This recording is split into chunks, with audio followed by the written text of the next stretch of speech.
I posima ljudi, sa vama je Milan.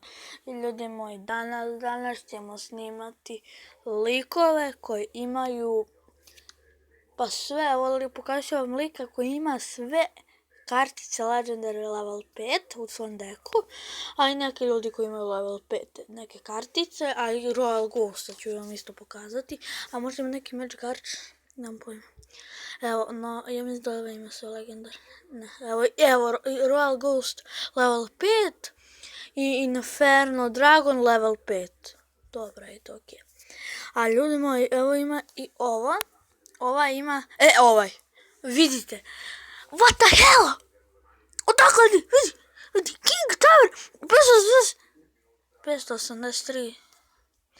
Jedino tako malo loše čujete, ali vjerovatno, dobro, sad ću provjerim.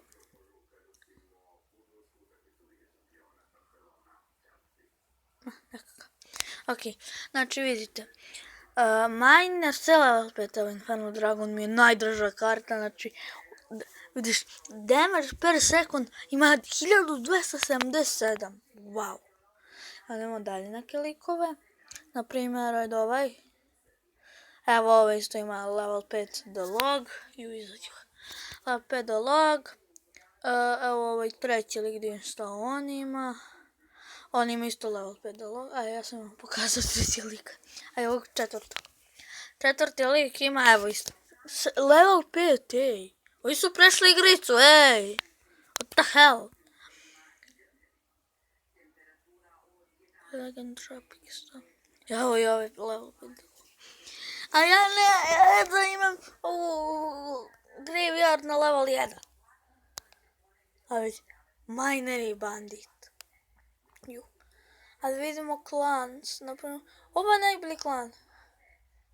Pa normalno kad vidi kakve igrače, svi su bukvalno ovi, osim ove najgore. Ali naravno ima Nightwitch level 5, to je lepo. Sve je to lepo. Idemo, ajde, vidimo da stisnemo neki klan, zatvorimo oči. Ja sam zatvorio, stiskaj, evo, drugi, dobro ide. Znači, nova ide, ovaj je dobar. Što on ima? Inferno level 5 i Royal Ghost level 5, okej. Znači, evo, ovaj 240 donirao, da vidim šta je on. Pa okej, moj deck, level 5, sve, to je to.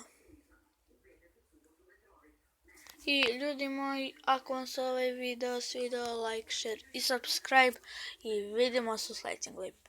Pozdrav!